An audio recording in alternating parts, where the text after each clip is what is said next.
Hey, Coach Wilcoxon here. Want to do a thought of the day. We'd usually do thought of the week. We do it on Mondays. But really excited to tell everybody about Splinterfest, which starts here in about 2 hours, less than 2 hours. There are games all over the state, basically, all over the valley. They're going to be hosted at Tolleson High School, Willow Canyon High School, Apollo High School, Desert Ridge High School, and Skyline High School. Those are the host sites. Tonight at 4:30, I'm going to the Desert Ridge. I'm going to watch Gilbert play Desert Vista at 4:30 for a little while. Then I got practice. I'm going to go back and watch Red Mountain play Desert Ridge at 7 o'clock tonight. Desert Ridge High School in Mesa. The other games out here, Skyline. Let's see, Campo Verde is facing Williamsfield at 4:30. Again, that's at Skyline High School in Mesa. And Skyline is playing Mountain View at 7 o'clock tonight. The other games out on the west side, Tolleson, Verado is playing Sunrise Mountain, 4:30. 7 o'clock, Tolleson is playing Liberty. At Willow Canyon, Sander Day is playing Centennial at 4:30. Again at Willow Canyon, and Willow Canyon will be playing Shadow Ridge at 7 o'clock. At Apollo High School, Canyon View will be playing Apollo at 4:30, and Canyon View has a doubleheader. Looks like they'll be playing Pinnacle at 7. So those are the games today. There's more games tomorrow and Wednesday. There's no games on Thursday. Start up again on Friday, and then Saturday games. So try to get some highlights tonight while I'm there and get some reports to you guys. We really want to put on that preseason All-Star game. So we'll send another email out to the JUCO coaches today, looking at some dates. We're going to do it at Desert Ridge High School, but because they're hosting this event, they haven't overseeded yet, so they have to overseed later than normal. So there might be some logistics on if that's going to happen. We're going to shut it down to basically 25 and 26 grads, so juniors and seniors. We're going to face 6 batters an inning, so every pitcher is going to throw to 6 batters. I know people are a little bit worried about pitching in January. They're taking their days off, but you're going to 6 batters could be 18 pitches, right? It could be 7 pitches. You never know, but it shouldn't be any more than 30. So each pitcher will have basically a bullpen. We're going to have hopefully junior college scouts there, NAIA scouts there, coaches, recruiting directors, all that good stuff. So if you are wanting to play in that, please get with your coach, because every coach in the East Valley, again, this is an East Valley preseason All-Star game. Every coach has been sent an email from us, but you can always reach out to your coach and have them nominate you. Plus, we'll be inviting people that we do know already. So if you guys can make it, that would be great. We'll keep you updated on the dates and times. So, all right, let's move on to the thought of the day, the power of verbal. Reading this great book. I already read it. I read it a couple years ago. It Takes What It Takes, and by Trevor Moawad.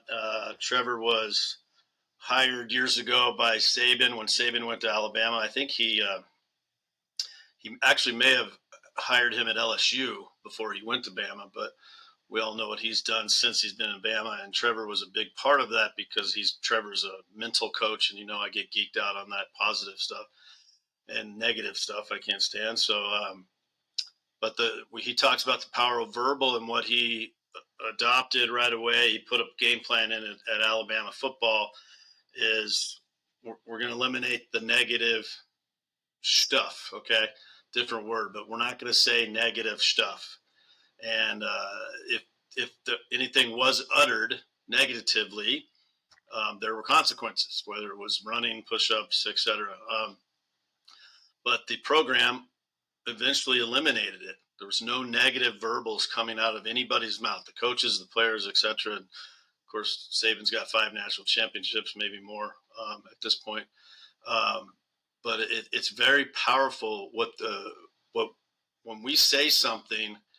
Now, negative, it's 4 to 7 times more powerful than saying something positively or thinking. I'm sorry, when you're thinking it, it's 4 to 7 times more powerful than if you're thinking something positive. So as we all know, bad news travels faster than good news. So, but when you say it, when you verbalize it, it's 40 to 70 times more powerful. I got some examples, and I want to say what we started doing with Bloodline Sports and no mechanics, baseball hitting.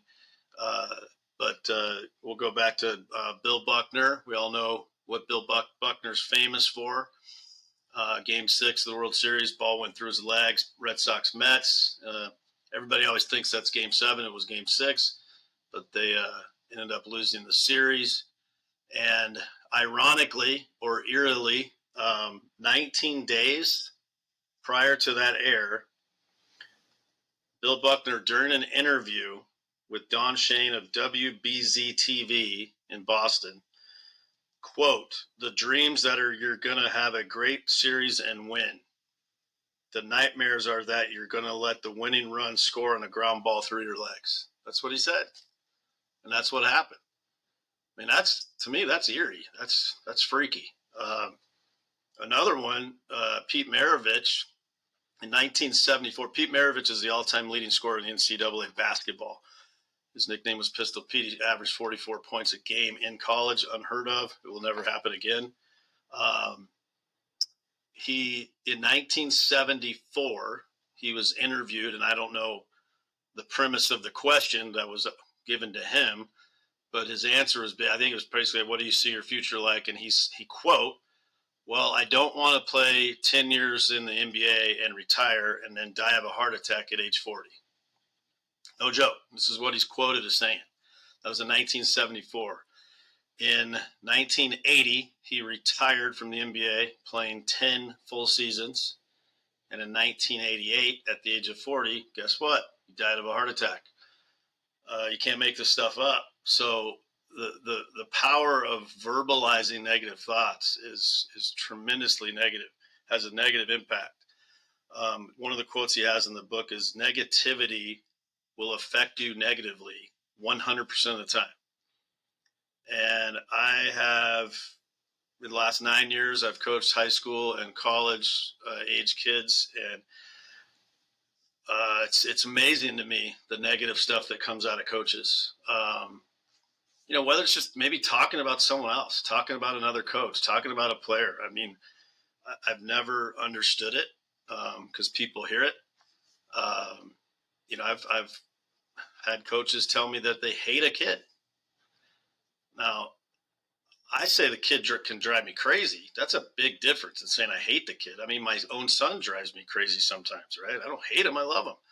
I love all the kids I coach, but we need to stay positive. We need to be stern when we need to be stern, but that's not being negative. That's just holding accountability, correct? But one of the things that we've adopted is we have to stop saying it. And when I was playing, I know growing up, I did hear you can fail 7 out of 10 times, go to the Hall of Fame. I hate that. I've said it many times on Instagram here that I don't use the F word because I don't think you're failing 7 out of 10 times. You might line out 4 of those 7 times, right? So we've discussed that, but but one of the things I don't remember hearing much when I was playing, and you hear it all the time now, is hitting's the hardest thing to do in all of sports. And what I want to do and what I have done is I've just changed the word hardest, or sometimes people say it's the most difficult thing. But either way, hardest and most difficult has a negative vibe to it. So what I say is hitting is the greatest thing to do in all of sports. Big difference, right? We take the negative out of it. We have good thoughts, and we want to be comfortable when we're up there being uncomfortable, right? So just remember the power of verbalization, and that means when you wake up, don't think you're going to have a good day. Tell yourself you're going to have a good day. Tell yourself you're going to accomplish this. Don't think about doing it. Tell yourself, look in the mirror. Tell yourself you're great. Tell yourself you're going to work harder than anybody today. Whatever you need to do. I got guys that I've coached and been blessed that I know exactly, you guys know exactly what I'm talking about, that do that live their lives that way. And, we've had other players that we've coached through the years, they're just negative. They're just what I wouldn't say they're describe them as negative people. They're really hard on themselves, which creates negativity, and then it does affect the locker room and the dugout and your body language and all that good stuff. So let's stay positive, understand the power of the verbal, and go watch these high school guys play tonight. It's going to be good baseball. Take care.